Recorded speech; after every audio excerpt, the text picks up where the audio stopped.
weld. Okay? And another type of weld is back or backing. Ang back or backing is a weld applied to a plate in a single V plate. Kaya lang, ang back weld, nauunang i-weld ang main weld. Okay? Nauunang ilagay ito. Pagkatapos, kung gustong baliktarin, pwedeng baliktarin para madaling i-weld yung penetration or root. Ang tawag dito ay back weld. In a backing weld naman, nauuna yung penetration or yung root penetration, and then bine-weld yung main weld. Okay? So, yun ang diferensya ng back or backing. They have the same symbol in welding symbol. Dapat alam ninyo, dapat matandaan ninyo na alin ang mauuna na paglalagay para sabihing back or backing. Okay, once more. Sa back weld, nauuna itong main weld followed by the root or the penetration. In the backing weld, nauuna yung penetration or the root and then followed by the main weld. And that is back or backing. All of these are gagamitin natin sa discussion ng welding symbol. Kaya makakatulong ito na maintindihan natin. Okay? Now, ang surfacing weld, itong weld, ang surfacing weld is a type of weld not for making a joint, okay? But improve the quality of the material. Like this, for example, ito ay tinatawag na build-up. Ito ay crankshaft na undersized na yung connecting joint. So, i-weld at ibabalik sa original size. Yung mga sa construction, yung mga buckets ng mga excavator, yan ay madaling maupod. Maupod, especially yung mga tooth na yan, those in contact with rocks, no? And they are expensive parts. Kaya para hindi agad maubos yan, nilalagyan ng hard-facing electrodes yan. Ang tawag doon na hard-facing. Nilalagyan ng weld yan para yan ang the one that will come in contact with the rocks and the soil para yan ang nauubos. Pag naubos na yan, weldingan uli yan sa maintenance bago uli yung natin, tooth. Tooth ang tawag dito and it is very expensive. And the last part is an edge weld. Here is an edge weld, no? Picture of an edge weld. So there are 5 types of joints. There are about 9 types of weld that we are going to use in the discussion of welding symbol. Okay? Also, yung groove weld, basically, ibabalik ko lang. Dito sa type of weld, ang common groove, ang common weld na ma-encounter natin or madalas gamitin sa pub shop, sa publication shop ay groove welds, fillet weld, and plug welds. So these are, makikita natin ito, but these are special applications or hindi masyadong madalas gamitin. Okay? So ito ang popular, no? Groove weld, fillet weld, plug or slot weld. But the groove weld, itong groove weld na ito ay nakahati pa ito sa mga different types of grooves. Okay? And here is the different types of groove. Okay? So review pa lang tayo, no? Kaya medyo pinapasadahan lang natin. So this is a square groove. Ang tawag dito ay square groove. Okay? Yung walang preparasyon. Pag bumili tayo ng test plate, ang kanto nun ay eskwalado. Okay? So kung yan naman ay manipis man lang, manipis naman yan at kayang i-weld, so ang tawag dyan ay groove weld. So pwede namang i-weld dyan, lakasan lang ng kuryente, okay? At mawe-weld natin yan. Alright, so another type of weld is a V-groove. V-groove, okay? Ito yung cross-section ng V-groove, okay? Ito basically ay kamukha ng weld symbol. Okay? meron tayong tinatawag na weld symbol sa welding symbol, yung itsura ng weld. Okay? So, ang tawag doon ay V-groove.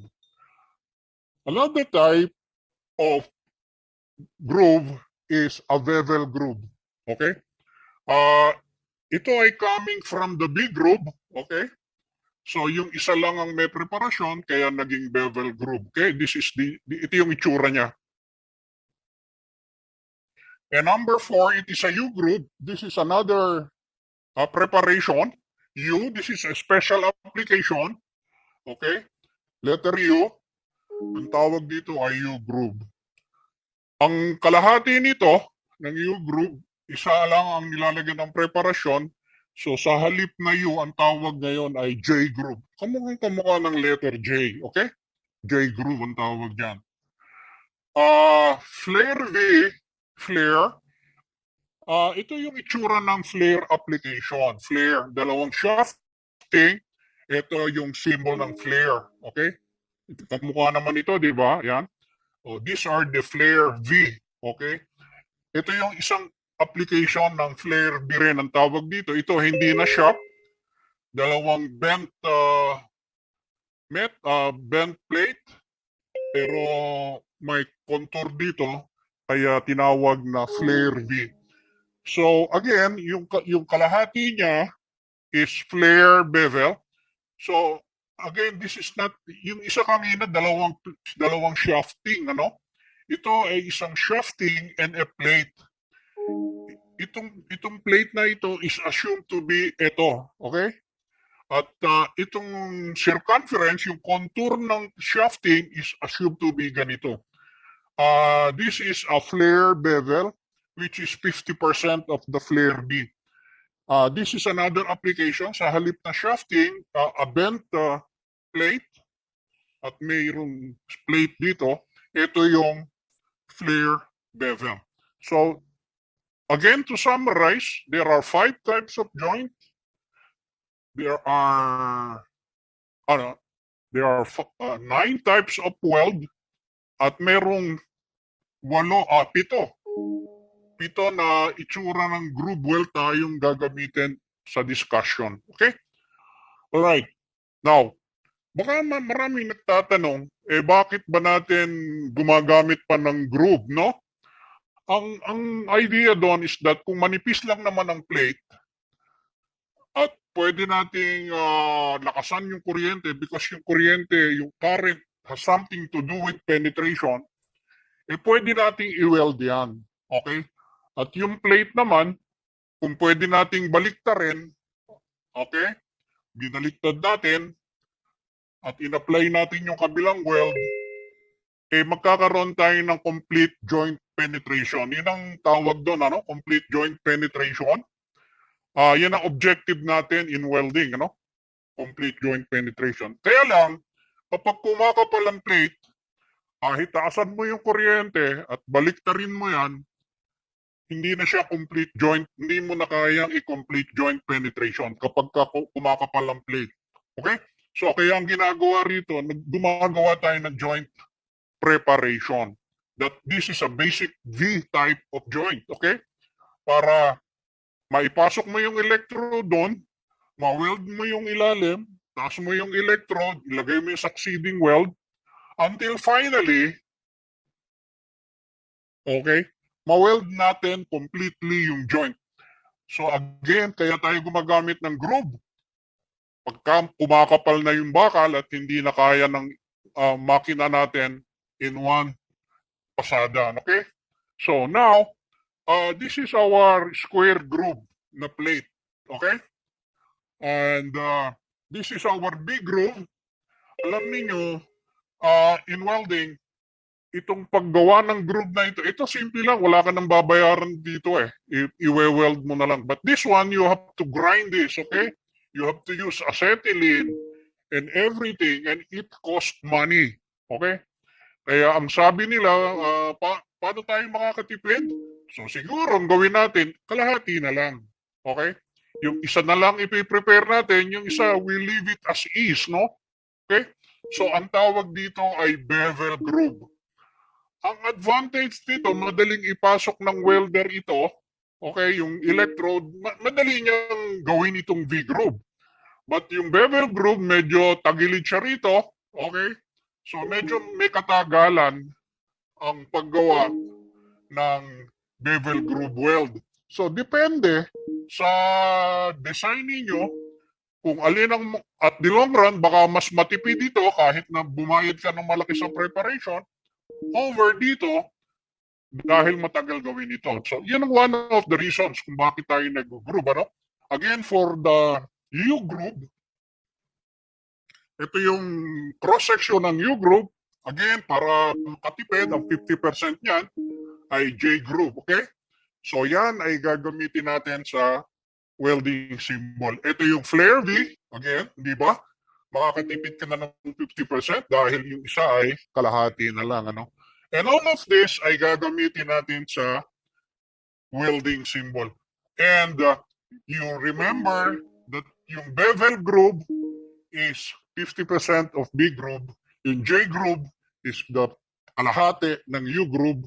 At yung flare bevel is kalahati ng flare B. Remember, this is considered a bevel also, kaya but J groove ang tawag. Ito ay merong importanteng gamit sa welding symbol natin. That's why I want you to remember this, ano, para madali nating maintindihan ang welding symbol, okay?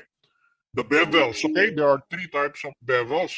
Bevel groove, J groove, and flare bevel, which is 50% of B, U, and flare B. Okay. This is the now this is the weld symbol and the welding. Iba ang weld symbol sa welding symbol. Ang weld symbol, according to our book, is that yung mga type ng weld natin. If you recall, square weld, V, groove weld, bevel, U, those are the types of weld na gagamitin natin. Fillet, okay? Now, these are the symbol. V, kamukha ng letter V. Yung bevel, kamukha ng bevel, isang may preparasyon, isang wala. Ito ay U, ito ay J, kamukha ng itsura ng joint, okay? Ito ay flare, V, di ba? Kung you might recall, okay? O, ito, yung symbol nito, kamukha nito, no? Ha? Ito yung gagamitin natin sa welding symbol. Okay? Babalikan natin yan. Okay, that is the welding symbol. But ang weld symbol, I'm sorry, no? Itong welding symbol, ilalagay natin to lahat. Ang weld symbol, ilalagay natin sa welding symbol, okay? Now, ito yung welding symbol. It has an arrow and other information in the symbol. But we will discuss this in detail. I am not expecting you to remember all of this. You can hold a copy of this so that babalik-balikan ninyo, no? So you can take note, no? Huh? All right. Babalikan natin yan. Okay. Again, types of joint natin are butt and lap and corner joint, parallel joint, okay? And types of weld natin are fillet, okay? Shamyon. And these are the types of groove, yung nakapula. And these are the symbols, all right? All right. From then on, medyo babagalan ko na because we are touching now on the welding symbol, okay? So these are the symbol of square weld, dalawang parallel line, V, as in letter V, ang symbol ng B groove, ang bevel, ang J, kamukha ng letter J, ang U, kamukha ng letter U, ang symbol, ang flare, V, ang flare bevel. Well, there is another type of joint which is called the scarp. Ito ay ginagamit basically sa mga maninipis, ano? Sheet metals. Bihira natin itong gamitin sa welding. And ito yung welding symbol natin. The welding symbol consists of the arrow, the reference line, and the tail. We will discuss this And to continue, ito yung, if you recall yung type ng weld, slot weld, stud weld, spot weld or projection weld, seam weld, back or backing. If you recall yung back or backing, di ba, kung alin ang nauna, yung root or yung main weld. And surfacing weld, if you recall yung surfacing weld. Ang symbol nitong type of weld ng plug weld, ay meron pa palang isa, edge weld. Okay. Is a rectangle, okay?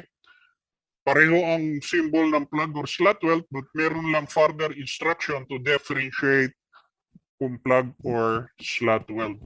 Ang stud weld ay bilog na may cross. Ang spot weld ay bilog lang. Okay?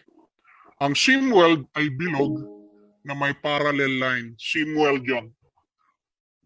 Ang back or backing, pareho sila. May further instruction para ma-differentiate natin yung back or backing.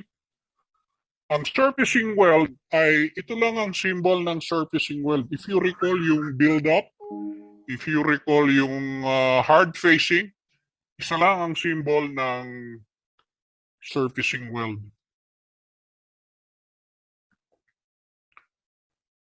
Edge weld, ito ang symbol ng square weld, ng edge weld. Now, ano-ano ang elemento, yung mga component or yung part ng isang welding symbol. Ang welding symbol ay may reference line. Ito ay required element. So sabi rito, ang reference line ay required element. Okay? Ibig sabihin kailangan para maging isang welding symbol. At yung arrow ay required element. Kailangan palaging may reference line at may arrow. Kung may reference line at arrow, kumpleto na, pwede nang sabihin kumpleto na yung welding symbol natin. Okay? Ano pa yung ibang part ng welding symbol? Ito ay may tail. Okay? May tail. Okay? Ang tail, pwedeng meron o pwedeng wala, ano? Okay? Merong basic weld symbol. Again, dito natin gagamitin yung ni-review nating welds, no? Welding symbol. Ito, nakalagay ito dito sa welding symbol. Dimension and data, supplementary symbol, ipapaliwanag natin yan as we go along. And the finish symbol. Specification and process. Kaya ipinaliwanag natin, mga ladies and gentlemen, yung different processes, yung mga acronym, kasi dito natin makikita yan sa tail. Okay? Ano ba ang ipang-weld natin para magawa natin yung project? SMAW ba? GMAW, GTAW, FCAW, RSW, RSEW, dapat alam natin yun, ano? RSEW is resistance seam welding, no? Dito nakalagay yung sa tail. Kaya ni-review natin yon. Alam ko na alam na ninyo yon because many of you are working in a welding work, okay? But to those who are not familiar with those, kaya natin ni-review yun, no? Yung mga entry na pumapasok pa lang sa weld, so kaya pinaliwanag lang natin yon. Alright, so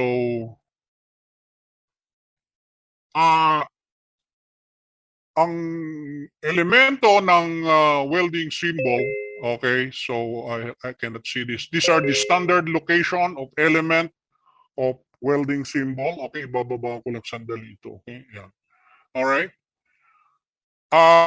By the way, we are invoking the 2020 edition of welding symbol. Okay?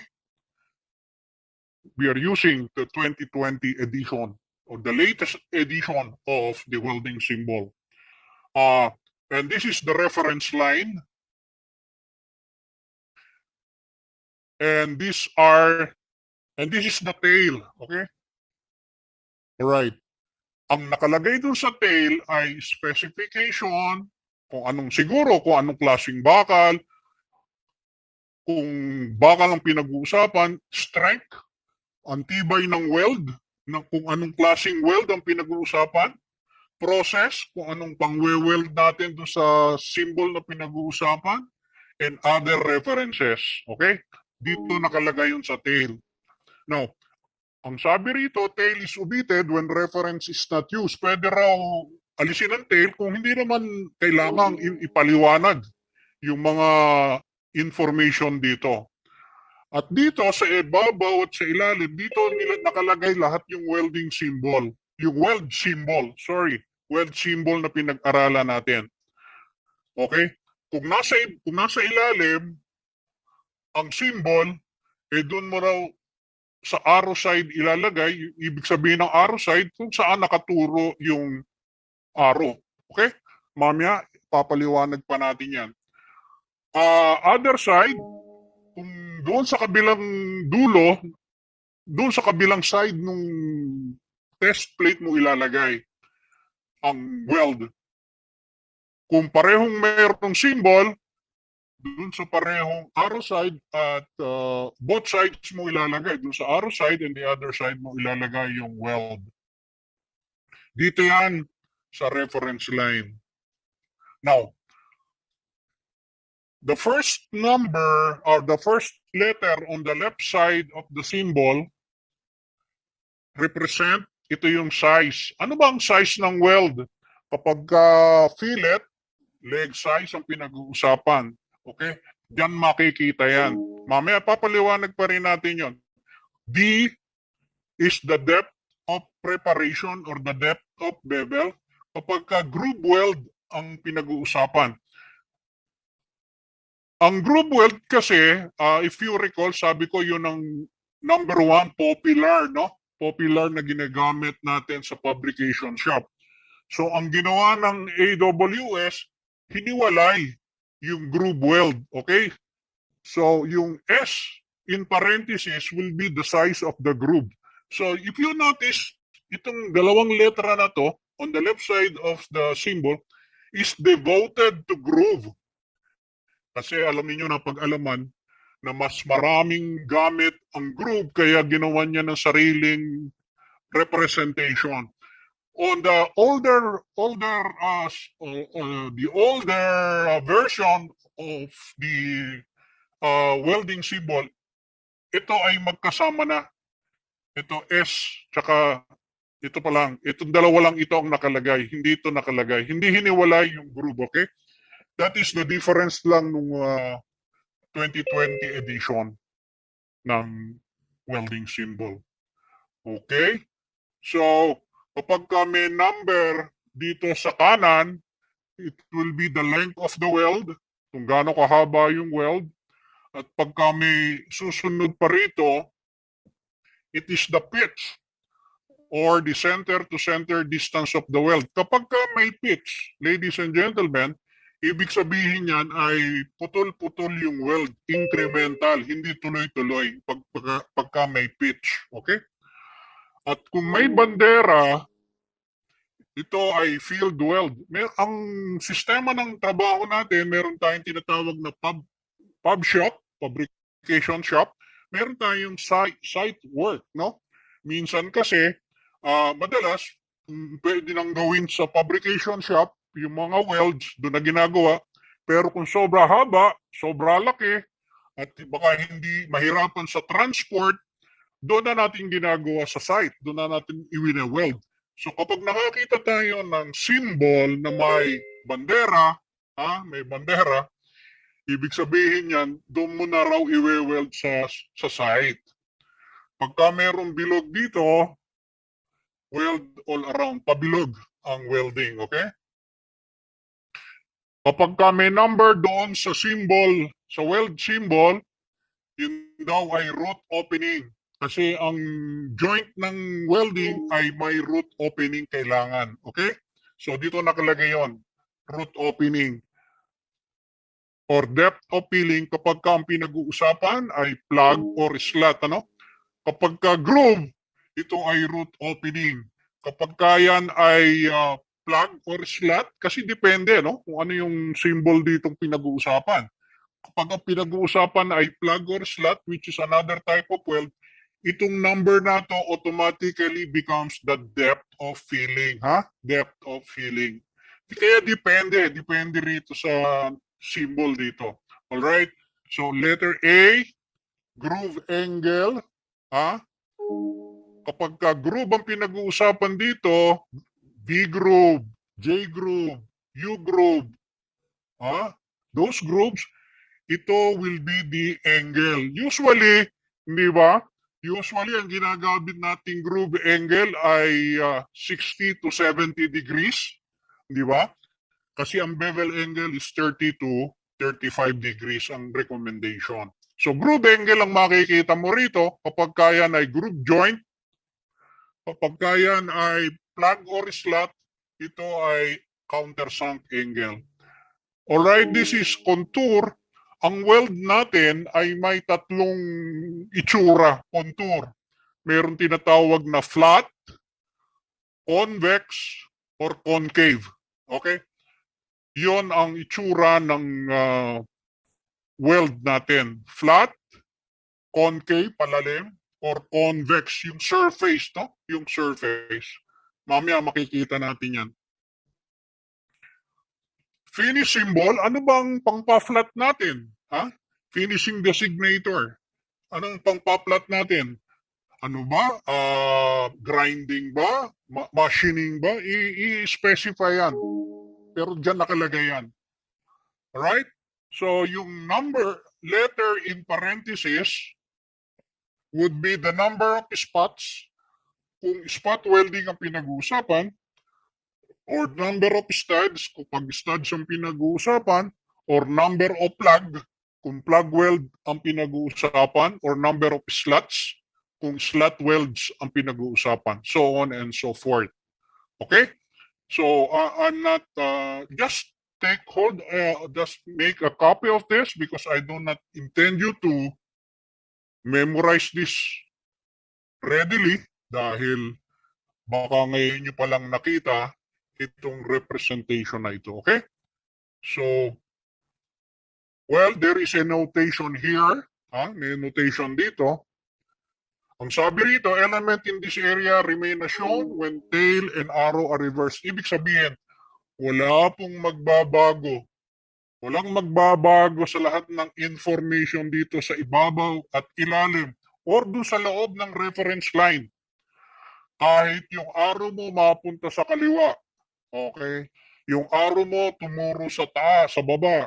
Yung arrow mo tumuro sa taas. Yung tail mo mapunta sa kanan. Walang pagbabago dito sa loob at ibabaw ng reference line. Yun ang ibig sabihin nito. And then, there is another one. Okay, i-adjust ko lang yung... Okay, i-adjust ko lang. Alright. Ang sabi rito, weld symbol shall be contained within the length of the line and shall not be placed at either end of the reference line. So, ang sabi, lahat ng information dito hindi dapat lalabas sa reference line. Hindi na ito dapat mapunta rito sa labas dito or dito. Lahat yan ay napapaloob lang doon sa loob ng reference line. Okay? So that is the 220. So if you can take a snapshot of this, all right? And this is the latest 2020 representation of the welding symbol. Okay. So the welding symbol, again, this is the 5 types of joints, right? Arrow location significance. Kapag ka butt joint ang pinag-uusapan, at dito nakaturo yung arrow, kailangan yung arrow nakadikit, no? Doon, in the symbol.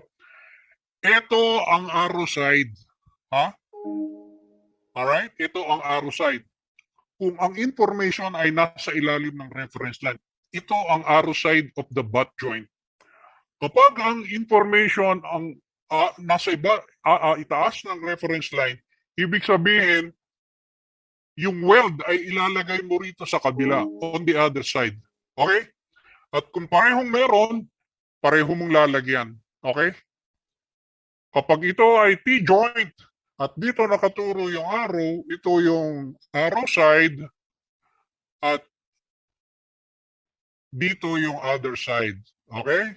Kung parehong merong symbol, weld symbol, parehong mong lalagyan. Kung halimbawa may fillet dito, lalagyan mo ng fillet ito at lalagyan mo ng fillet ito, fillet weld. Okay? Yun ang ibig sabihin nun. In a lap joint, okay? Kung dito nakaturo yung arrow, yan ang arrow side.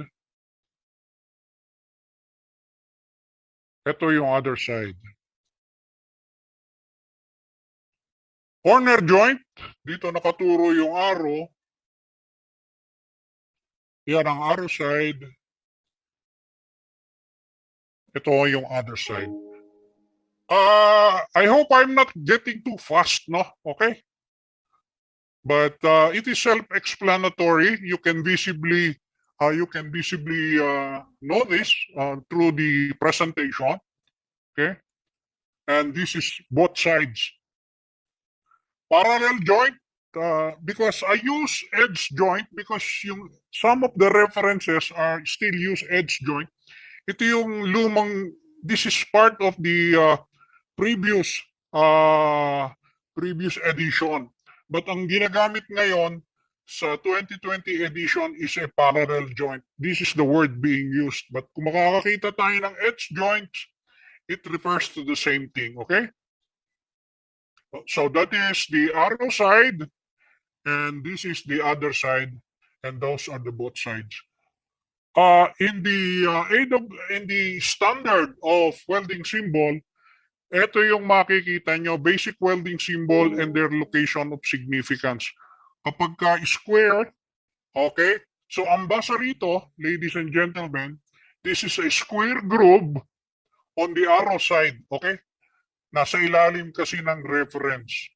Ang basa rito is square groove weld on the other side kasi nasa ibabaw ng reference line. Alright, this one, symmetrical. This is square groove weld both sides. Okay? Both sides.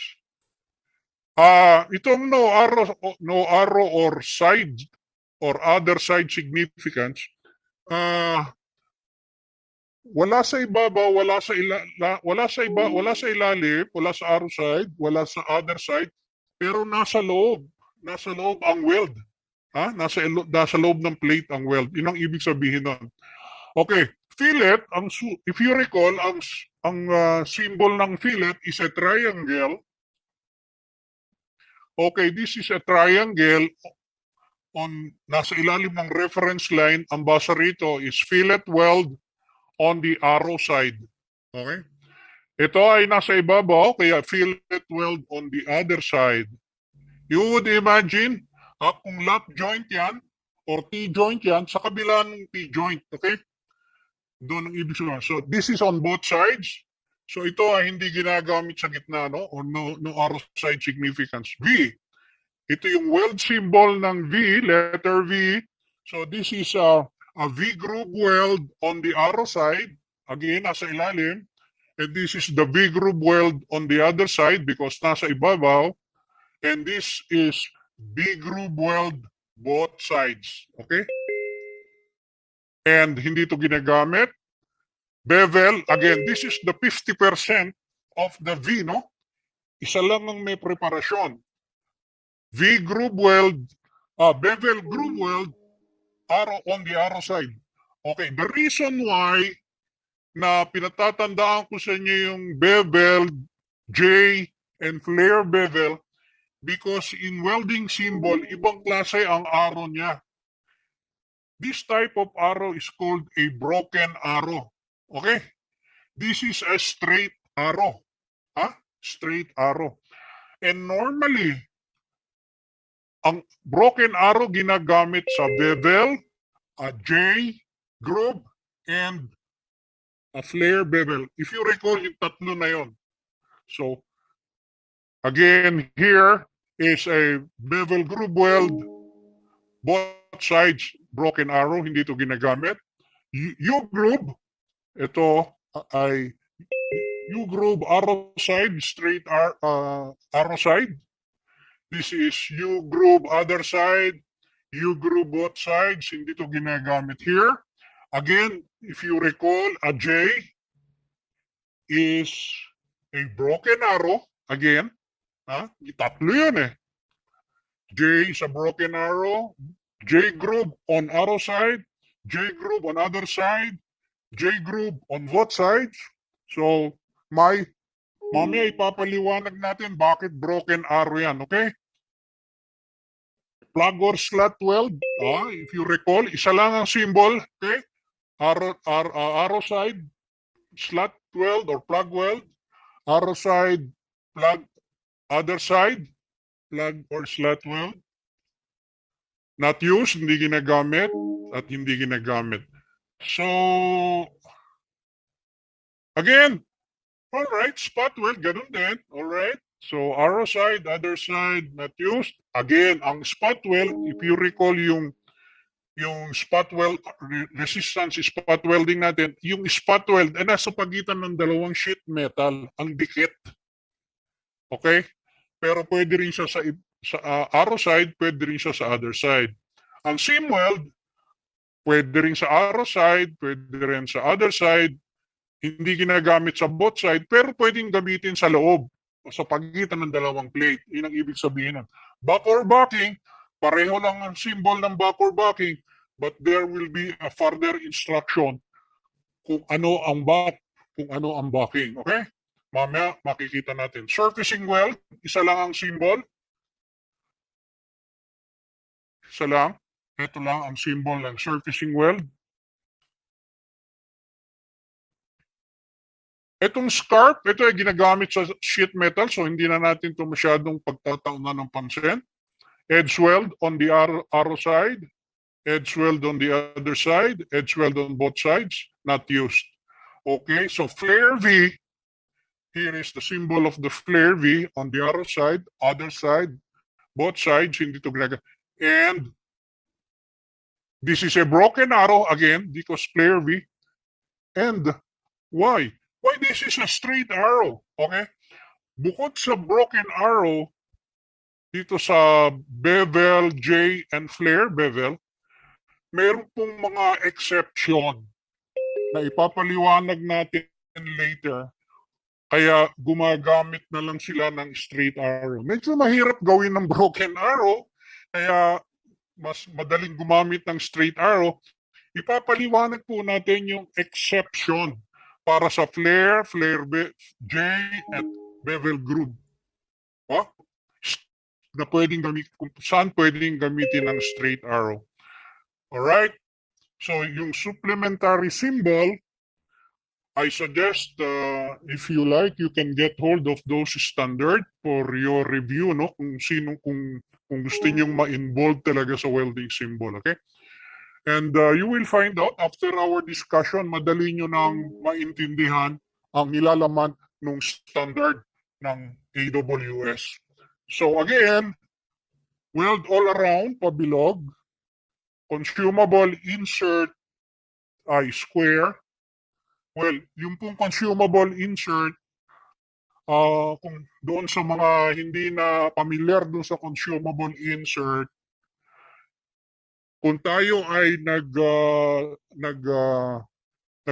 up ng dalawang tubo, okay, gumagamit tayo ng electrode na walang flux at yun ang ginagamit nating panglagay ng gap. I hope kung familiar kayong mag-fit up or mag-weld ng tubo or any plate, no? Naglalagay tayo ng insert to maintain the root. Itong insert na to ay kumbaga consumable. Pag nilagay mo doon, susunugin mo na lang ito together with the root. Okay, kaya tinawag na consumable insert. Usually ito ay ginagamit sa G-towel. Mayroong mga special consumable insert na ginagamit na it will form part of the root. Okay? Kaya ito ay tinatawag na consumable insert. Field weld, ang di ba? Bandera. Kahit saan nakaharap yan, bandera pa rin yan. Field weld ang ibig sabihin yan. Itong melt through, okay? In our discussion of welding symbol, yung melt through or the root reinforcement or root penetration or reinforcement, ito ay colored. Tatlong klase ang paggawa ng penetration ng groove. Okay? Yung una ay tinatawag na back or backing, back, di ba? Nauna yung main weld, tapos pangalawa yung root. At ginagamit yon sa plate. Ang pangalawa ay backing, okay? Nauna yung root, tapos ginawa yung main weld. Now, itong melt through, ang term na ginagamit kapag ka one-side welding. Ano ang ibig sabihin ng one-side welding? Ito yung ginagamit nating welding sa tubular or sa tubo. Na ang nangyayari, since hindi natin madukot yung root nun, ang ginagawa natin ay yung welder natin ay nagwe-weld on one side of the pipe. Dinudukot yung root, gumagawa muna siya ng root pabilog, alright? And then, ina-apply yung cover pass dun sa pipe. Yun ang tinatawag na one-side welding. At yung root nun, ang tawag nun ay melt through. In welding symbol, yung root ay colored. So, ibig sabihin, yung one-side welding ay ginagamit sa tubular. Basically, sa tubo. Okay? One-side welding.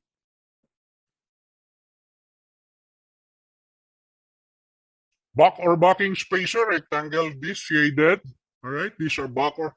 Ito yung tatlong contour ng weld. Flush or flat, convex, or concave. Okay? Ito yung ano. Right. Alright. So, nagsisimula na tayong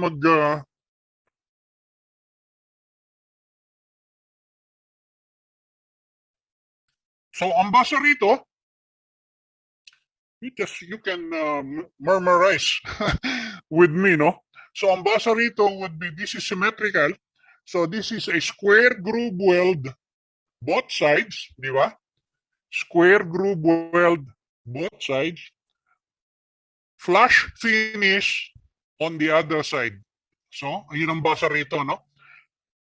To a square groove weld, both sides, flush finish on the other side. I hope you follow me on that. Another type of symbol with finishing, this is a fillet weld or fillet weld with convex finish on the other side. Okay? That's how you want to read it. Again, fillet weld with convex finish on the other side. Here, this is a symmetrical fillet weld, both sides. Fillet weld with concave finish, with concave yun eh, concave finish on both sides. All right? So, fillet weld with concave finish on both sides. So here are three representation of the symbols. All right. This one is meron na siyang finishing. Okay? If I would like to read this, ang pagbasa nito, unahin muna natin yung main weld, yung maraming weld. Okay? Main weld. This is the main weld. Okay? So if I will read this, if you can read with me without opening your audio para hindi tayo magkagulo-gulo, you can read with me, okay?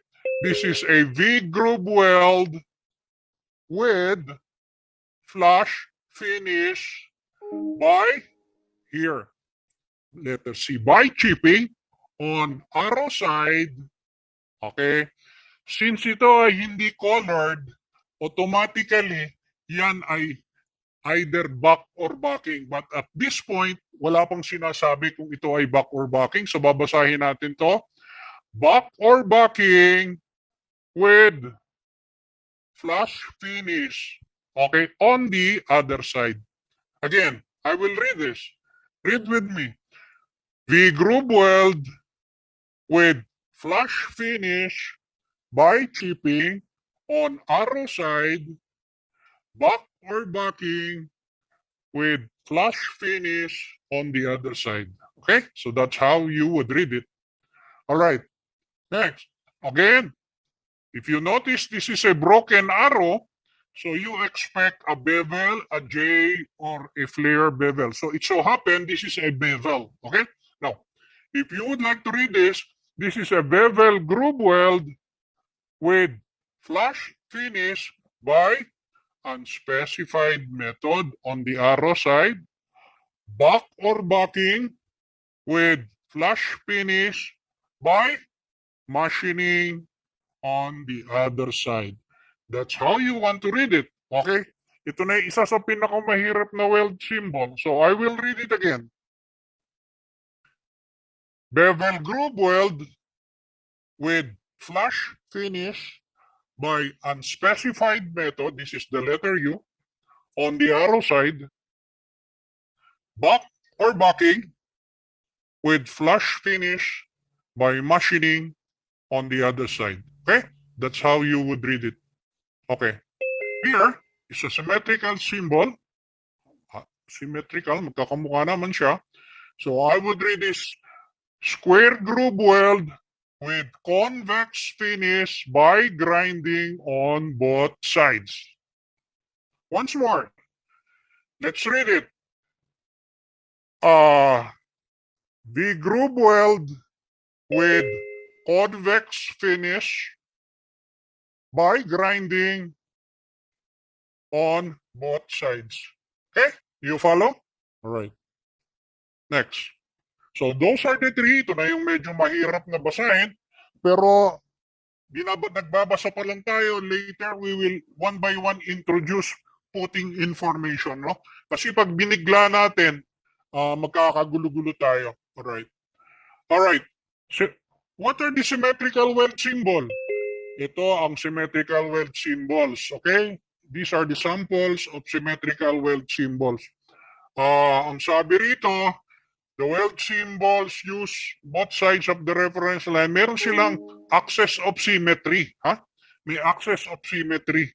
Kaya ito ay symmetrical symbol. May axis of symmetry. Alright. Non-symmetrical weld symbol, here, ang sabi rito, kapag ka non-symmetrical weld symbol, yung leftmost point of the leftmost point of contact of the with the reference line. Yung daw leftmost point ang contact doon sa reference line, ano? Non-symmetrical here, leftmost point of contact, dalawang fillet, leftmost point of contact, okay? So that's how you use that's how you make a symbol for non-symmetrical. Okay? All right. Kapag ka fillet, bevel, di ba tatlo yun eh, or J, fillet, sinama na yung fillet. Yung tatlo nating paborito, bevel groove, J groove, and flare bevel, sinama na yung fillet. Kapag daw gumagawa ng symbol na ganito, yung perpendicular line ay nasa kaliwa, to the left of the symbol. Hindi ganito. Hindi ganitong to the right ng symbol. Mali ito walang symbol na ganito. Kapag ka fillet. Kapag ka bevel, again, yung prepared, yung non-prepared side, yung hindi prepared na side ay nasa kaliwa. Hindi ganito. This is a wrong symbol. Minsan, pakikitaan kayo ng symbol or yung iba gumagawa, yung mga hindi alam, ganito ang ginagawang symbol. Mali po ito. Okay? This is a J. Nasa kaliwa, mali ito. Okay? And a flare bevel, ito ay nasa kaliwa, mali ito. So, these are the wrong symbols. These are the right, correct symbols. Okay? Ang welding symbol natin, combination. Pwedeng gumamit ng dalawa symbol. Okay? Dalawang symbol. Ang basa rito is, this is a broken arrow. Okay, this is a broken arrow. This is a bevel. Bevel groove weld and, because combination is and, a fillet weld on the arrow on the other side. Kombinasyon po siya. Naglagay po muna ng bevel groove, pinuno ng weld, tapos ni-reinforce ng fillet. Ito ay symmetrical symbol, ito ay J. Kaya yan po ay broken arrow. Okay? Broken arrow. Okay. Ang basa po rito is J groove weld and fillet weld on both sides. Okay? Okay? Ito po ay kombinasyon. Ito ay medyo i-discuss na lang natin later. Ito po ay kombinasyon ng flare and bevel. This is a flare, bevel groove weld and flare bevel on the arrow side. Yun po ang pagbasa niyan, on the arrow side. Bevel po ito, straight arrow, because ito po ay pwedeng exempted, no? Exempted po ito doon sa ano. Mapapaliwanag po natin yung exemption niyan. Okay, yun po ang combination. Alright? Ito po ang symmetrical symbol again. Alright, ito po uli yung bumalik po uli tayo. Alright, so bumalik tayo. Alright, so yun din po. Anyway, good to remember. Okay, now we will read a symbol. If you would imagine, this is a wall and this is a beam. Okay? Iron po ito, wall, steel wall, and this is a wall and a beam. Okay? Bakal po yan. So pag binasa po natin itong symbol na ito, this is supposed to be a broken arrow dahil may bevel, no? Pero exemption po ito. So if I will read this, this is a bevel groove weld and fillet weld on the arrow side, ibig sabihin dito raw po sa side na ito ilalagay, and fillet weld on the other side. So maglalagay po tayo ng fillet doon sa other side. Okay? Ito po yung weld na gagawin natin. Or kung tayo ay inspector, yan po ang i-check natin. So, yung beam ay kinat po yan. Kinat. Ginroob, ha? Ginroob. Bevel groove. Ito, bevel groove. Kinat ito. At nung pinuno ng weld, nilagyan ng reinforcement na fillet. Ito. At doon sa kabila, inilagay yung fillet. So, ito yung drawing. Ito yung weld na gagawin natin. I-inspectionin natin. Okay? Now, ito lang po ang nakalagay sa plano. Hindi po nyo makikita ito. Kaya dapat alam ninyo magbasa, mag-interpret, alam yung mga terminologies na ginagamit sa welding. Kapag po tinuturo namin yung welding symbol nito, ay sinasubject po namin, bago po namin turuan dun sa seminars namin, tinuturuan po muna namin yung participants tungkol sa process, tinuturuan po muna natin sa terminology, okay? Tinuturuan po dun sa design ng joint. Yun po ang ginagawa namin. Piniprepare po muna namin sila bago po namin ihaharap sa pagbasa ng plano. But in our free tech, medyo pasensya na po kayo. Binigyan ko lang po kayo ng summary ng mga terminologies and process para po at least ma-comprehend ninyo yung pinag-uusapan natin. But in a normal na training, yun po ang ginagawa namin. Meron po kaming seminar on a regular basis sa PWS to understand all of this, okay?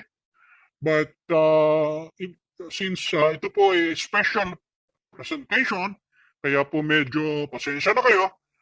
We are limited time, kaya as much as possible, I would like to discuss as many as we can na pwede niyong maintindihan. Okay? Alright. Ito po yung, again, balik po tayo, yung break in the arrow. Di po ba natatandaan nyo? Pagka bevel, broken arrow, kapag ka J, broken arrow, kapag ka po flare, bevel, broken arrow. Okay. Ito na po yan. When only one, according to our standard, when only one joint member is to be prepared.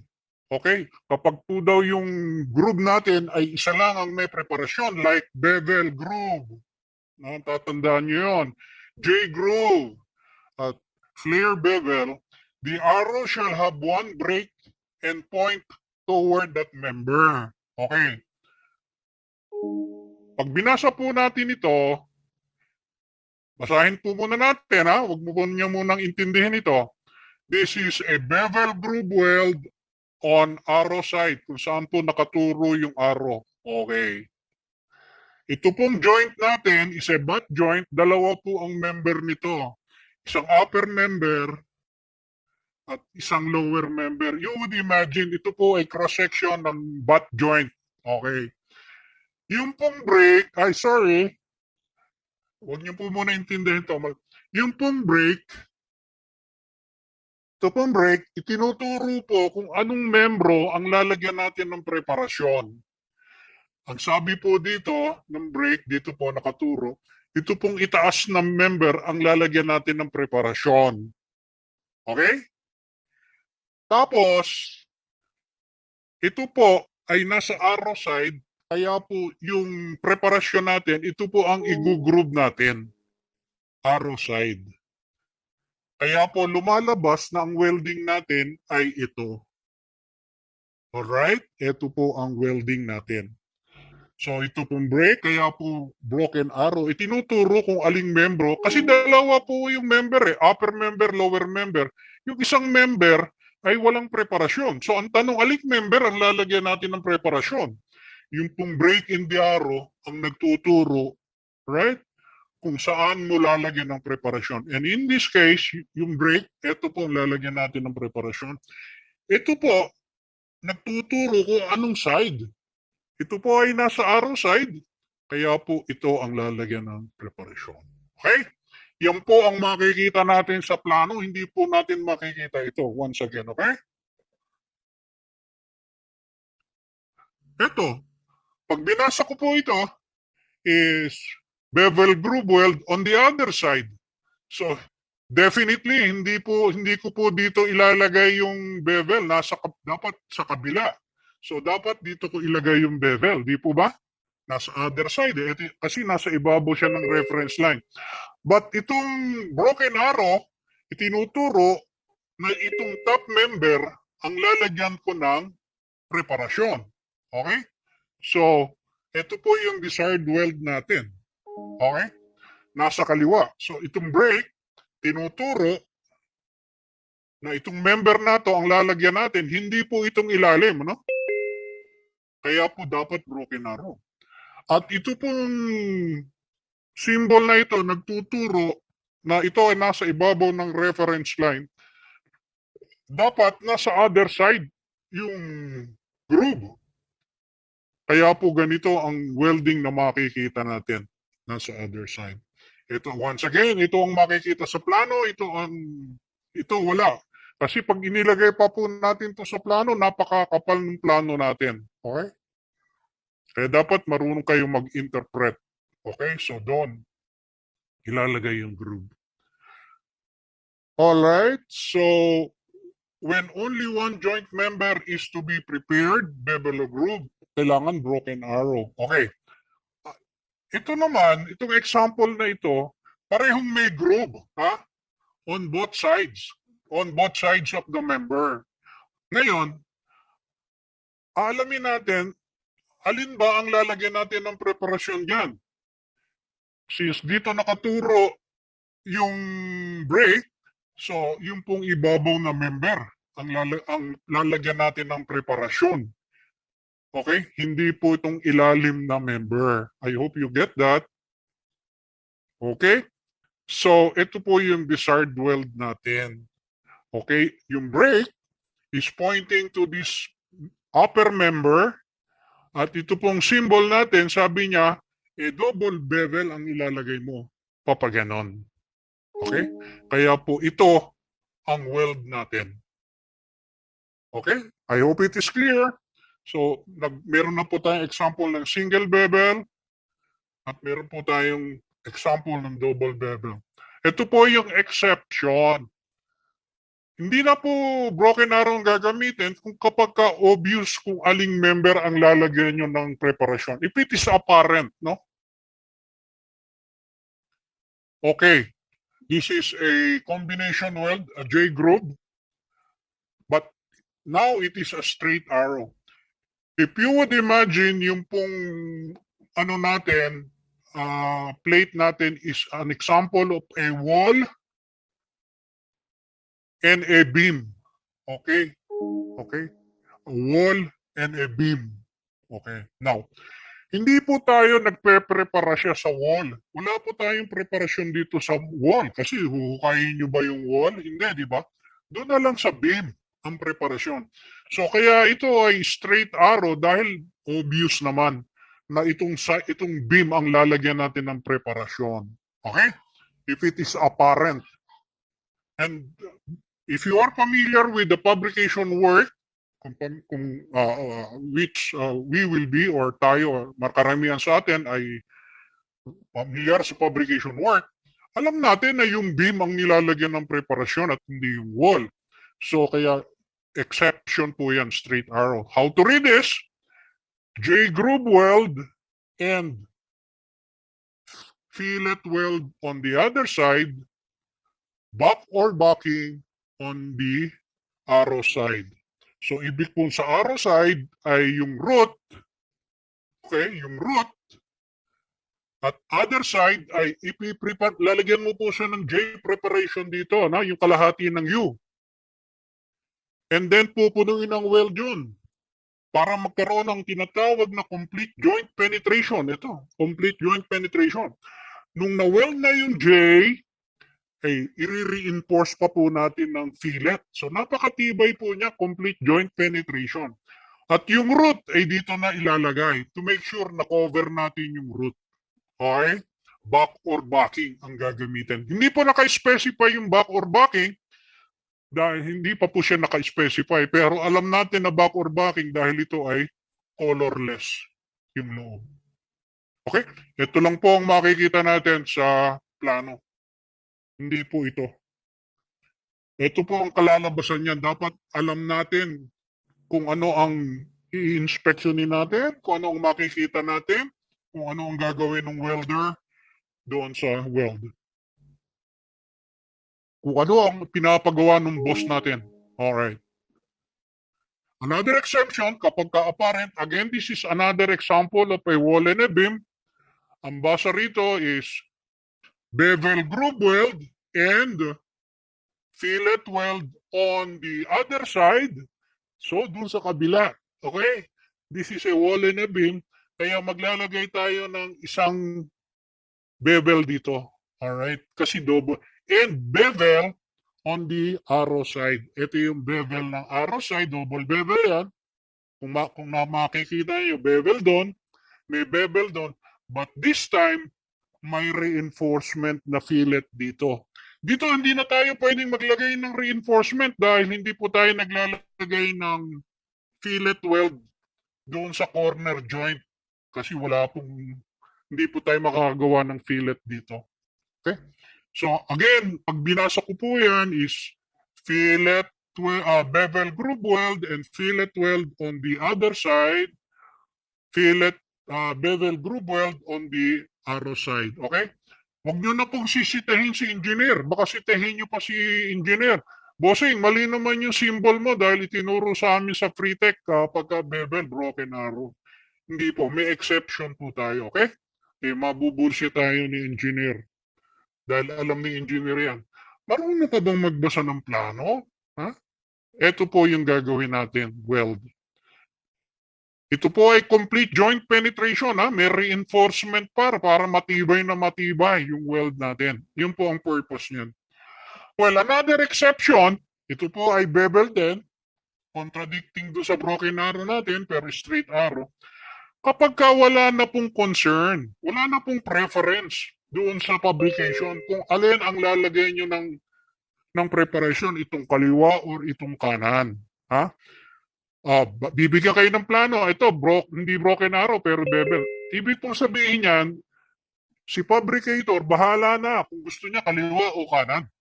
Lalagyan ng preparasyon. Okay? Dito, pwedeng ganito or pwedeng ganito. Pero straight arrow na ang gamitin sa halip na broken arrow. Kahit na bevel yan. And that is exception number 2. Exception number 3. This is a double bevel. Kapag ka po apparent, kapag ka po yung walang preference, hindi na siya importante or hindi na siya concern ng designer. Sabi niya, bahala ka na kung saan mo ilalagay yung double bevel, sa kaliwa o kanang member. Ang normal na double bevel na nakikita natin in a fabrication work, ito. Okay? Kung nasa kanan ang lalagyan mo ng preparasyon, ito walang preparasyon. Kung nasa kaliwa naman ng preparasyon, ito ang itsura ng double bevel. But meron pang isang klase ng preparasyon na double bevel, ito ay nasa kanan, okay? At ito ay nasa kaliwa. Pwede rin po yun. Okay? So, dalawang klase ang pwedeng mangyari. So, exception po yun. Kaya hindi na broken arrow ang ginagamit. Meron tayong combination weld. Pwede rin po magkaroon ng multiple arrow. Okay, multiple arrow. Okay, multiple arrow. Kung gagamit ng dalawang arrow to a single reference line. So, example, ito pong example na to is a what? A channel. Kung i-visualize niyo yung cross-section ng channel na may stiffener, may patigas na ilalagay. Ang sabi niya rito, maglagay ng fillet weld on all these sides because ito ay nakaturo dito sa side na to. Ito ay abrupt changes in direction. Pwede rin po yun, ano? Abrupt changes. So, ito ang itsura. Kung mapifigure out niyo yung channel, lalagyan po ng fillet dito na pare-pareho, at fillet doon. Okay? Yun po ang gamit ng multiple arrowhead. Okay. Maraming arrows. Pwede po yon. Ito naman po, the same example ng channel, pero ito ay dinagdagan pa. Yung itaas ng stiffener. Lalagyan ng fillet. So, ito po yon. Okay? At naglagay pa ng fillet dun sa taas ng stiffener. Yan po yung paggamit ng multiple head. Alright, this is a melt-through symbol. Ibig sabihin ito, ito po ay one-side welding. Okay? Colored ito. Pag binasa ko po ito, square groove weld, arrow side. Okay? Square groove weld, arrow side. Melt-through, dahil ito ay colored, with 1/16 reinforcement. Okay? I hope you can figure how high is 1/16. Kasi yung iba sa atin hindi masyadong familiar sa English system. You know, this is American Welding Society. English system ang ginagamit. So baka hindi nyo ma-figure out kung gaano kalaki yung 1/16. So if you convert this to metric millimeter, this is 1.6 millimeter. Okay? About 1.6 millimeter. So ang desired weld natin, ito po yung square groove natin Ito po yung 116 na reinforcement or melt-through. Kaya lang, one-side welding ang ginawa. Dito lang po sa side, hindi na po binaliktad dito. Hindi na po, kaya po, dapat ang welder dito ay magaling gumawa ng 116 na reinforcement sa one-side welding. Kaya po ang welder ay kinukwalify natin pagka pipe, kinakwalify pa po natin yan. Tinitingnan natin kung magaling yung welder. Okay? Pag binasa ko po ito, is V-groove weld on arrow side, ibig sabihin, and then melt through with 1/8 with 1/8 reinforcement on the other side. So, ito ilalagay ko dito on the other side, on the arrow side, yung V at yung melt through ay narito sa ilalim. So, ito po yung required desired weld natin. Ito yung melt through na 1/8.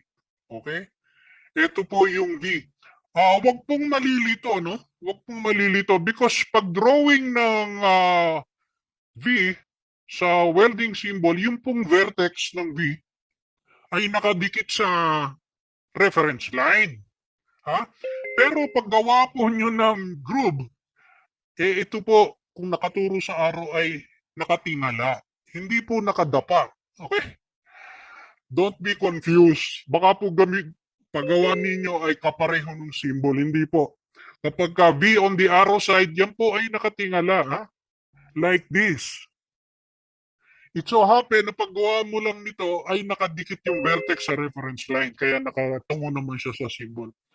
Alright? Pwede rin po ang walang sukat. Okay? Acceptable na po yun.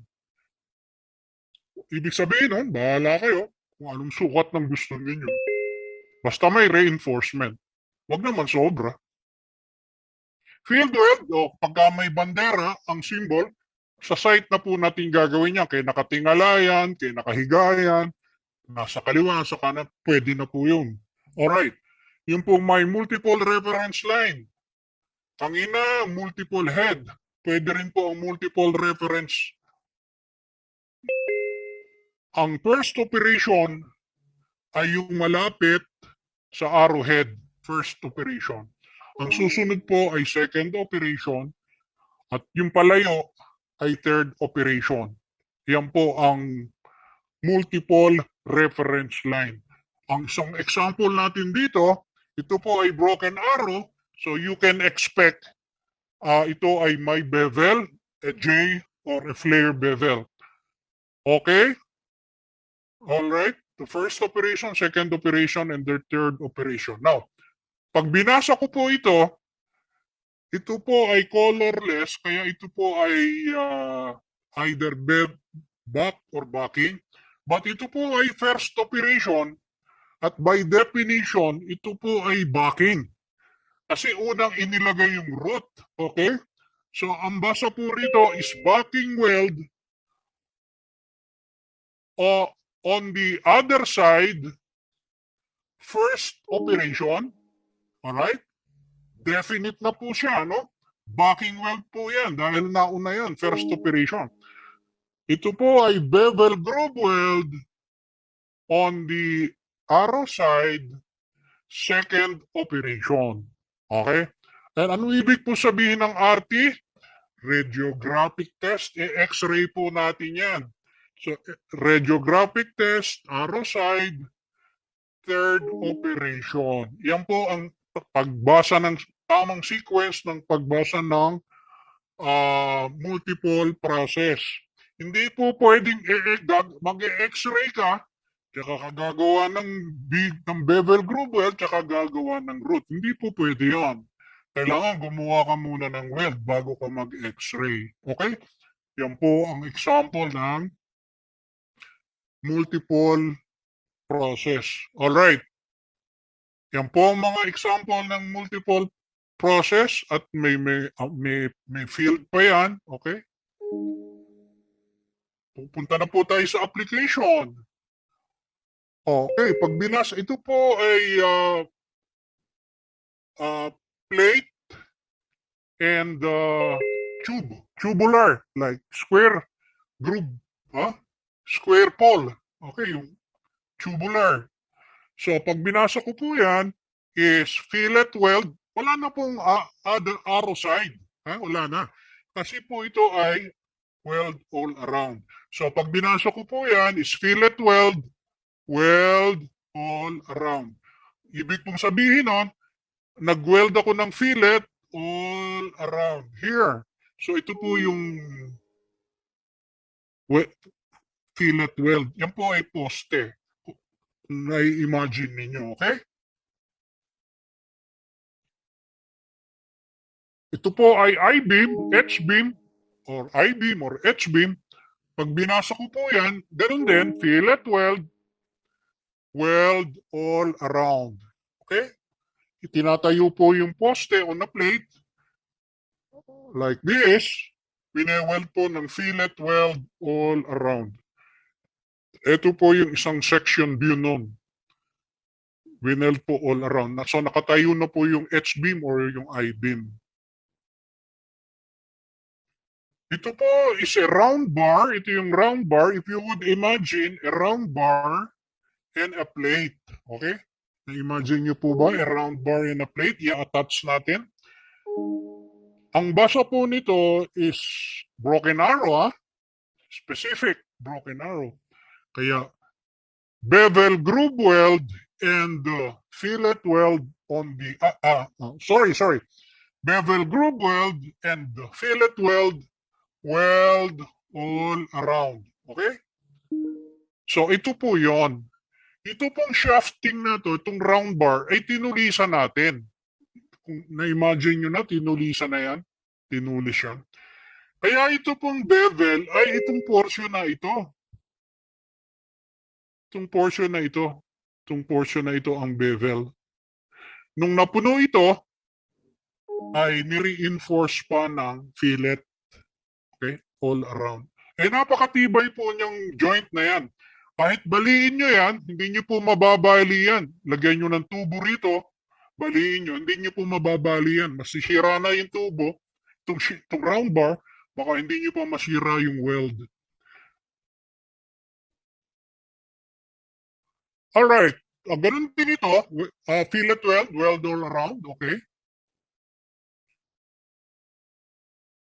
Pag binasa ko po ito po ay continuous weld. Ibig sabihin nito, unless otherwise indicated, the welding symbol shall denote continuous weld. Pagka po ang symbol ay walang mga length, okay, this walang dimension here, length. Ito po ay continuous weld, okay? Ang basa rito ay fillet weld on the arrow side. Ito po yung welding na gagawin nasa arrow side. Okay? I hope you follow. Ito po. Ang fillet weld natin, ang sukatan po nito ay leg size. Leg size po. Kapag binasa ko ito, fillet weld with 1/2 leg on the arrow side. Kung babalikan nyo po yung welding symbol natin, yung tatandaan nyo po ba may S at saka may T at saka may S in parenthesis.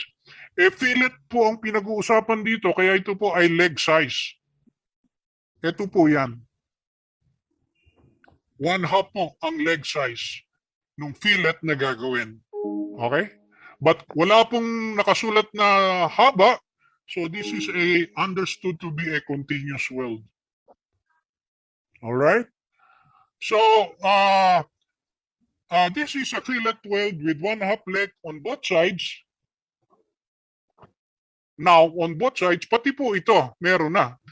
Kasi both sides meron na ang fillet weld. 1/2 dito, 1/2 dun sa kabila. Alright? I'm just trying to, kasi I'm just trying to explain a little bit faster because I want to cover as many as possible in dun sa time na coverage natin. Again, this is a fillet weld with 1/2 leg on arrow side and 1/4 leg on other side. Ito po ay hindi parehong fillet weld. So dito sa arrow side, may 1/2 here. May pangalan. Ito ay may 1/4 dito sa kabila. Okay? Unequal double fillet weld.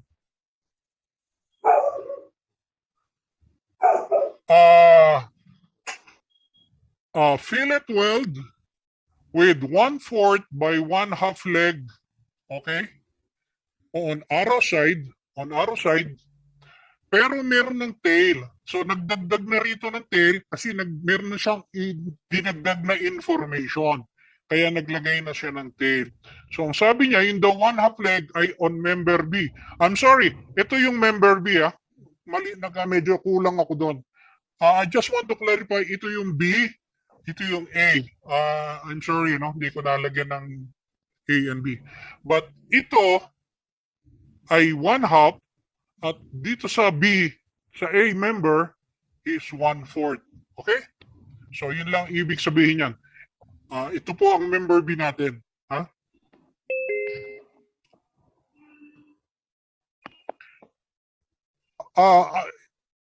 Ito naman, the number on the right side of the weld symbol represent the length nung fillet weld. If you recall yung welding symbol natin, it is represented by letter L.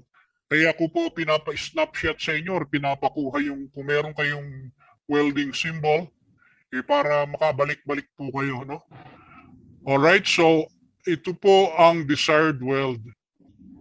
So ibig sabihin, base doon sa drawing natin, maglalagay ka muna ng gap, walang weld na 6 inches, pagkatapos kasi ito yung arrow ng weld Itong from here to here, tsaka ka maglalagay ng 24 inches na fillet weld doon sa arrow side. Since dito nakaturo, itong side na ito ang lalagyan mo ng weld. So, ito ay 6 inches na walang weld. Tapos simula ka rito, 24 inches ito na weld. Yun po ang ibig sabihin nun. Ito lang po ang makikita nyo sa plano. Ito po ang gagawin. Hindi nyo po yan makikita sa plano, kaya kailangan alam natin interpret yan. Balik po kayo dun sa ito po ay L and a P. Ito po ay length and the pitch. Ibig sabihin po nito, yung fillet, how to read this, fillet weld with 2-inch length and 4-inch pitch. By the way, ito po ay English System, American Welding Society, kaya we assume na ito ay English. We assume that this is 2 inches. Okay? Kung yan po ay metric sa AWS, naka-specify po mm, cm, mm, naka-specify po pagka metric ang nilalagay nila, no? But pag wala pong indication ng metric, yan po ay pwedeng inches or feet. Okay? So I assume this is inches. So ito po ay may 2-inch length and 4-inch pitch. Intermittent po ito. Incremental, yung putol-putol pagka may pitch. So this is the desired weld. So kung gagawa ng 2 inches dito, na may center to center distance na 4. Gagawa ng 2 inches dito na may center to center distance na 4. So kung yan po ay pitch, ano po ang gap between the weld? So ang gap between the weld is what? 2. Because center to center, ang center po nito ay 1, dahil 2 inches, ang center po nito ay 1, that is 1 plus 1, minus 4 minus 2, kaya yung gap na yan ay 2. Okay? Yan po ay, kung kayo po ay welder, yan po ang gagawin natin. Kung kayo po ay inspector, yan ang i-inspectionin natin. Okay? Kaya po importante malaman nitong mga tao na ito pagbabasa ng weld symbol. Ito po ay incremental din. but magkatapat yung, ang tawag po rito ay chain intermittent fillet weld. Chain magkatapat, ano? Chain intermittent fillet weld with 2-inch length and 5-inch pitch. Kasi pag sinabi yung chain, ay magkakatapat po yun. Kaya pwede nyo nang hindi sabihin both sides. Okay?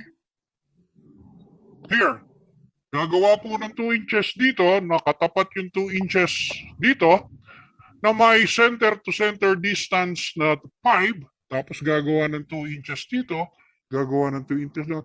Gagawa po ulit tayo ng another weld dito na 2 inches, pero ang center to center distance ay 5. Yan po ang ibig sabihin ng chain intermittent fillet weld. Ang gap is what? Ang gap is 3. Right? 3 ang gap. Okay. Ito po ay staggered, hindi siya magkakatapat. Kanina magkatapat, ngayon po ay hindi na magkatapat yung incremental weld natin. So,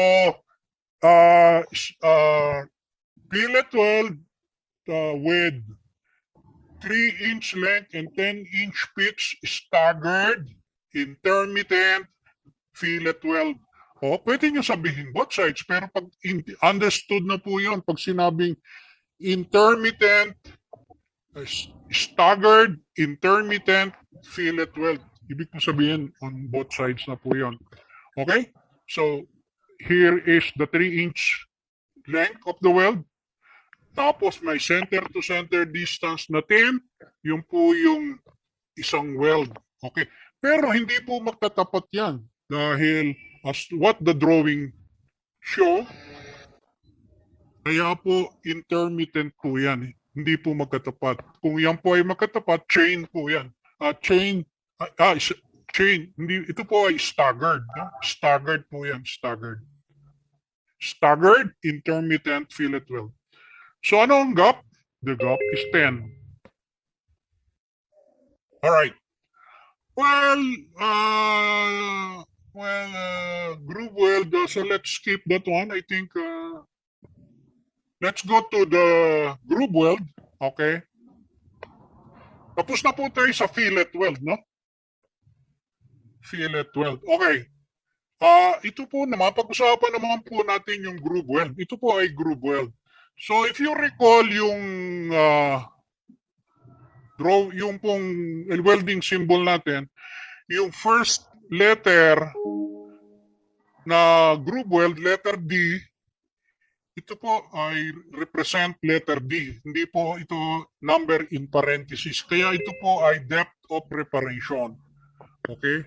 So pag babasahin ko po yan, B groove weld with 3/4 depth of preparation on the other side. Okay? Ito po yung preparasyon. Depth of preparation, 3/4.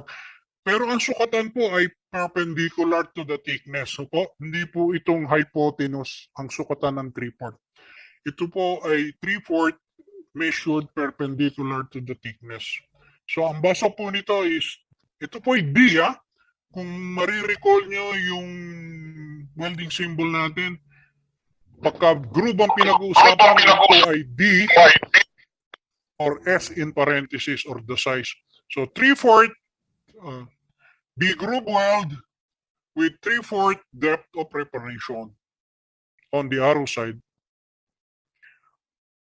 Ang basa po dito, ito po yung S in parenthesis. Groove po ito, no? S in parenthesis, size po ito ng weld. So kapag binasa ko po yan is B groove weld, kapag ganun po ang basa, no? B groove weld with 1/4 depth of preparation with 3/8 groove weld size. Ito po ay size ng weld natin, groove weld size on the arrow side. So ito po yung weld na ine-expect natin. Ang depth of champering or depth of preparation is 1/4. Ang root penetration is 1/8. Asan yung 3/8? Eh, siyempre, 1/4 plus 1/8 is 3/8. Ang sukatan po ng weld natin ay mula dun sa top plate, hindi po kasama yung reinforcement. Tandaan nyo, no? Ang sukatan ng groove ay mula dun sa top plate hanggang dun sa penetration, which is the 3/8. Okay? Yun po ang sukatan. Pakitandaan lang po yun. Take note of that. Alright. Ito po ay, pag binasa po ito is V-groove weld flush finish on the arrow side. Madali lang po yan. Flush finish, okay? On the arrow side. Ito po ay broken arrow. Kaya ito ay bevel. Pag binasa ko po ito is bevel groove weld both sides with flush finish by chipping on the other side. Okay? Ulitin ko po. Pwedeng basahin. Bevel groove weld both sides with flush finish by chipping on the other side. Ang tanong dito, alin ang lalagyan natin ng preparasyon? Yung kaliwa, this one, or yung kanan? Ano palagay ninyo? Ang sagot po ay itong kaliwa. Ang lalagyan natin ng preparasyon. Kasi dito po nakaturo yung break ng arrow. So, ito po yung weld natin. Okay?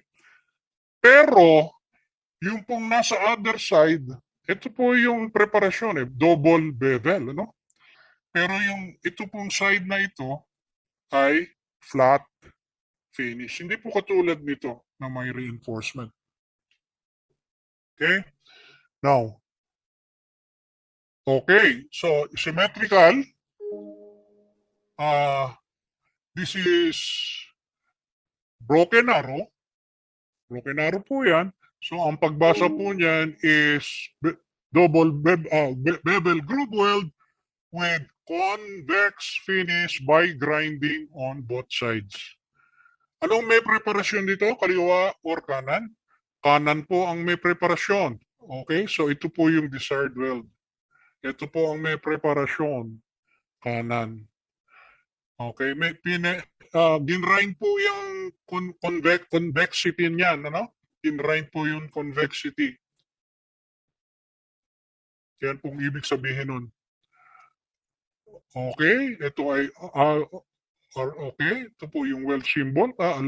I hope by this time, alam nyo na yan. Alright, pag binasa ko po yan, ano po yan, group po yan, V-group. V-group weld with 1/4 depth of preparation with 3/8 groove weld size. Ito po yun, 1/4 ang preparasyon, ang 3/8 is the size. Mula po dito hanggang doon sa ibabaw ng top plate. Okay? Paliwanag po natin, hindi kasama yung reinforcement or yung surface. Alright, this is ganun din, 1/4 by 3/8 on both sides. Ito po yun. Okay? 3/8, 3/8 doon sa kabila, 1/4, 1/4 yung depth of preparation. Okay? Pag binasa po ito, again, symmetrical figure, big groove weld with 1/4 depth of preparation with 3/8 groove weld size on both sides. Symmetrical naman po, kaya pwede na sabihin, isa lang ang basahin and both sides. Ito po, at the symbol, binigay na po yung thickness. Okay, 5/8. Ang size po ng weld natin is 3/8. Ang tanong po dito is, yan po ba ay complete joint penetration or partial joint penetration? Okay? Kung 5/8 ito, at ang weld size natin ay 3/8, 3/8, yan po ay complete joint penetration. Paano po nasabi? Well, 3/8 plus 3/8 is 6/8. Ang thickness po natin ay 5/8. So yan po ay complete joint penetration. Okay? Meron pong 1/8 na overlap. Ganun pong bagay para malaman kung complete joint or partial joint. Kapag binigay na yung thickness ng plate.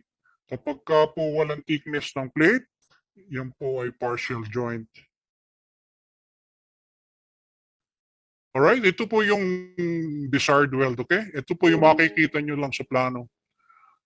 Alright, ito po, pag binasa po ito, ito po ay U na symmetrical. So you groove weld with 2-inch depth of preparation. You please read with me by this time. With 2-inch depth of preparation with 2 and 1/8 groove weld size. Papagano ng basa. Zero gap. Wala pong gap. Yan po ay root opening. With 25 groove weld, groove angle on both sides. Okay? Now, ulitin ko. You groove weld with 2-inch depth of preparation with 2 and 1/8 groove weld size, zero gap with 25 groove angle on both sides. Okay. Now, in this example, ibinigay po yung thickness ng plate. Dito po, malalaman natin kung ito ay partial joint penetration or complete joint penetration. Ito po ba ay partial or complete? Ito po ay what? Ito po ay partial joint. Dahil 2 and 1/8 plus 2 and 1/8 is 4 and 1/4. Yung pong kapal natin is 4 and 1/2. So hanggang dito lang po yung weld natin. Ito po ay zero gap. Wala pong gap here. But yung angle is 25. Ito po ang ibig sabihin yan. Ito po ang makikita nyo sa plano. Ito po yung weld. Right? Ang depth of preparation is 2. Ito, measured. Hindi po natin mini-measure yung hypotenuse niya. Ano? Ito pong vertical line na 2. Alright. Another one is big groove weld with 1/8 root opening with 60 degrees groove angle on both sides, pero meron pong tail. Okay, may tail na back gouge. Anong ibig sabihin? Iba back gouge, ano? If you are familiar with carbon cutting, tawag din po doon ay back gouging. So, ang ibig sabihin niyan,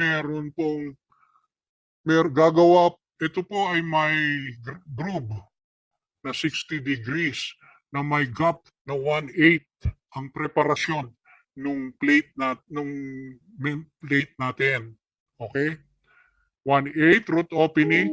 Pero, pag in-apply na po itong root na ito, yung first root, iba back gouge po yan. Okay?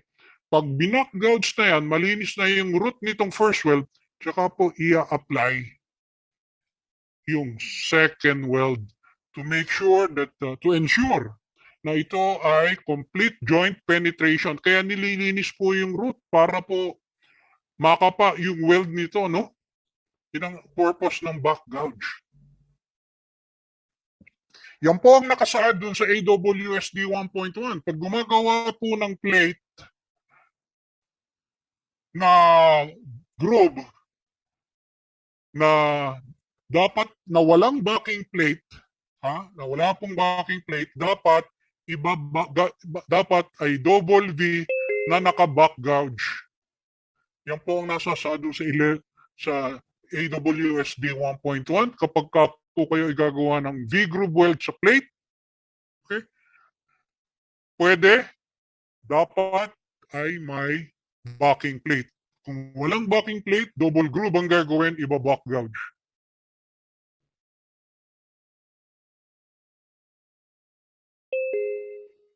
Alright. Minsan makakakita kayo ng symbol na multiple process, minsan the basic symbol lang. So, or po yan. Kaya pwedeng ito ang lumabas sa plano, pwedeng ito ang lumabas sa plano, no?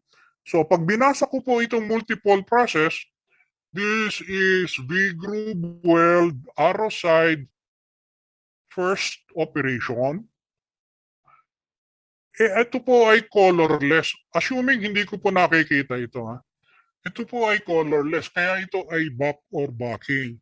But ito po ay definite na ngayon. Second operation siya. So ano pong klaseng penetration ito? Ito po ay back weld. So kapag binasa ko po ito, the groove weld, arrow side, first operation, backing weld on the other side. Kapag ito naman po ang binasa ko, at wala ito, the groove weld, arrow side, nakalagay naman po dun sa tail. Back weld na yan. Kaya ito po ay back weld on the other side. Alam po ng fabricator yan kung paano paggawa ng back weld. Inuuna muna yung main weld, pagkatapos gagawin yung root. Kung yan po ay pwedeng baliktarin, mas madali pong gawin na yan ay baliktarin para i-apply yung root na yan. In welding, madali pong magawa ng penetration kapag naka-flat. Okay? Hindi po katulad ng one-side welding, lahat po ng posisyon ay ando doon. Kaya po pag hindi po magaling ang welder, yung pong root ng tubo nyo ay bako-bako, may lubog, may sobra. Kaya po, ang isang objective noon, pipe welding, is to qualify the welder. Ganon din po ito. Okay? Ito naman ay backing weld. Big groove weld, arrow side, backing weld on the other side. Backing weld, first operation on the other side. Big groove weld on the arrow side, second operation. Right? Here. Okay? Naunang gawin yung root, tapos binak gouge or ginrind, and then in-apply para po magkaroon ng complete joint penetration. Okay, may sukat na po ito. Ang basa po pag may sukat pa, kaliwa to kanan. Okay? So, babasahin ko po ito. Ito po ay backing weld on the other side, the first operation. The groove weld with 3/4 depth of preparation with 7/8 groove. Saan na ba yung araw? 7/8 groove weld size. Yung pong size ng weld is 7/8. Na ang root opening po ay 1/8. Kung ito naman ang babasahin ko, the groove weld with 3/4 depth of preparation, 7/8 groove weld size with 1/8 root opening on arrow side, backing weld on the other side. So ito po yung weld natin. Okay, 1/8 ang root opening, backing weld inuna, ginrind, tapos in-apply po yung main weld. Okay? 7/8 yung depth. Okay? Ito po ay kapag ka po square dito at may R dito, yan po ay removable backing. Meron pong klase ng welding na naglalagay ng removable backing dahil hindi po pwedeng mag-iwan ng part doon sa ilalim na yon. Kung ang backing plate po ay bakal, mawe-weld nyo na po yon together with the groove. Hindi po pwede, kaya maglalagay po tayo ng removable backing. Usually, ang removable backing ay pwedeng copper, tanso, hindi po yan dumidikit. Or ceramic, no? Hindi po dumidikit yan sa root. Kaya po pag binasa ko ito, nagbabasa lang po muna tayo ng weld, pinapaliwanag lang natin yon. The groove weld with 1-inch depth of preparation or depth of bevel with 1-inch groove weld size, 1/4 root opening with 30 degrees groove angle on the arrow side, removable backing. On the other side, meron pong tail. Ito po ay specification ng removable backing. Na ang sukat ng removable backing ay may kapal na 1/4 ang kapal, ang lapad ay 1 inch. Ito po yung klase ng materyales. Ito po ay hindi natin to kinakabisado. Dapat alam lang po natin, meron po tayong libro na kung saan nakasulat po yan. Meron po specification itong mga bakal na yan. So, ito po yun. Ito po yung 1/8, 1/4 na root opening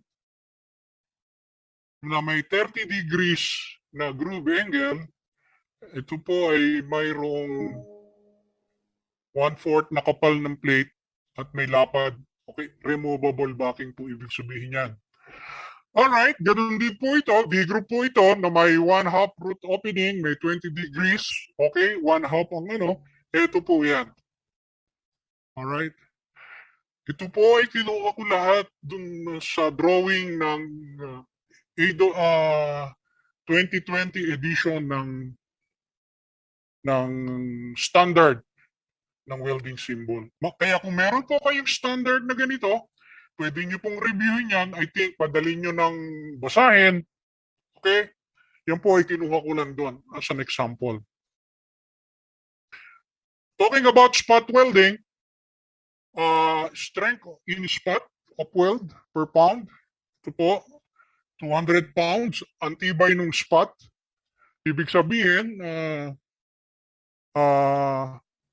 pag nagbitin po kayo ng 200 pounds dun sa plate, hindi po bibitaw yung weld.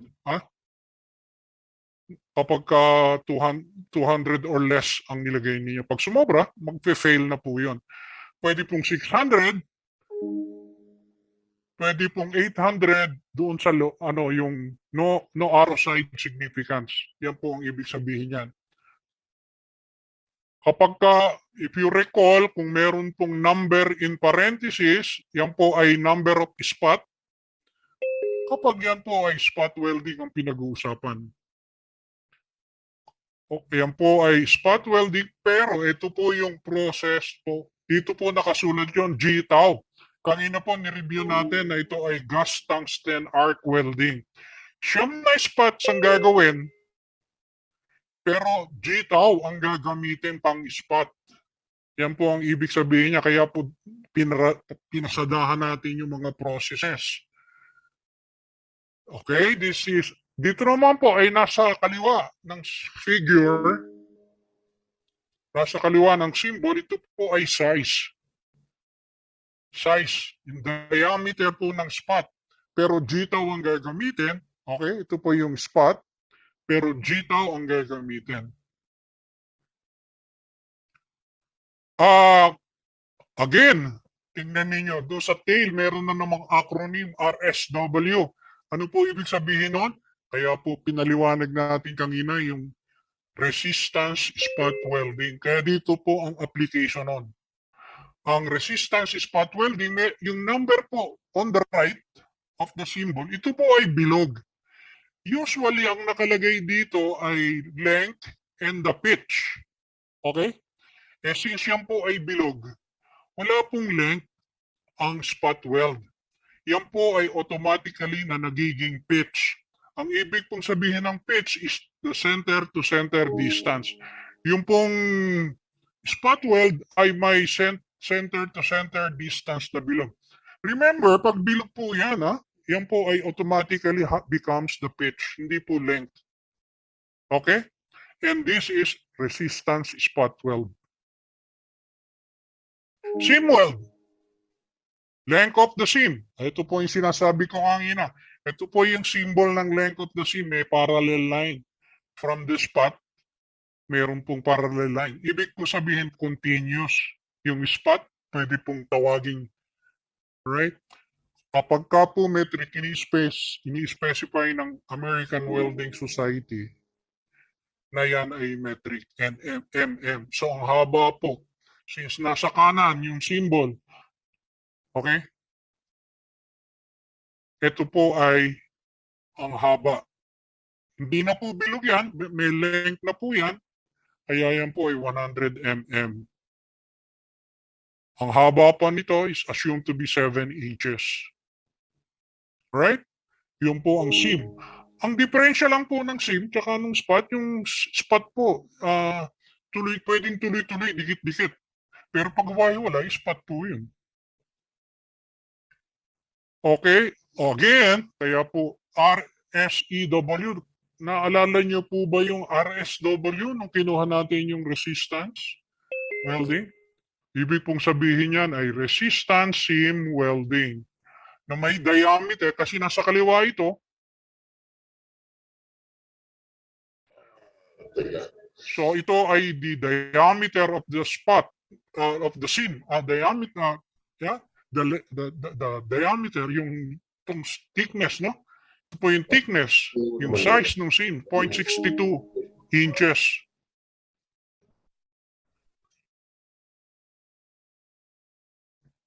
Okay? 200 ang size po nito, strength, okay? Shear strength. Pero yung EBW, yan po ay electron beam weld. Okay? So, dagdagan po natin ang kaalaman natin doon sa mga iba't ibang iba't ibang processes kasi hindi po natin ma-discuss buo yung different processes. Marami po yon. So, kaya po yung mga importante lang or yung ginagamit lang muna natin sa discussion natin ang binigyan ko po ng konting panahon. Surfacing weld. Okay. Isa lang po ang symbol ng surfacing weld. Okay. Ito lang. Pero ang ibig pong sabihin yan ay lahat po nung area na yon ay lalagyan nyo ng surfacing weld. Hindi lang po dalawa. Alright? Hindi lang po dalawa. Okay. Alright. Surfacing weld. Dito po nakaturo. Doon sa area na to, ito pong area ito, ang lalagyan natin ng weld. Okay? If you recall, yung pong hard facing, okay? Yung a series of welds. Okay?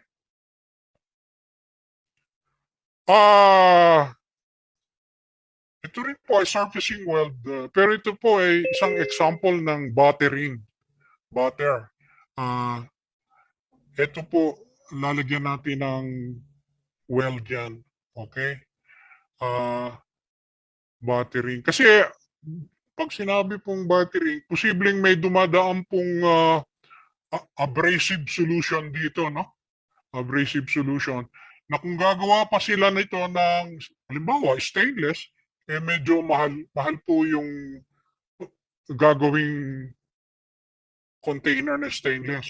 So since dito lang naman po dumadaan in contact yung abrasive or yung toxic na solution, ginagawa po nila is wine-weld po nila ng special electrode like stainless yung buong dadaanan.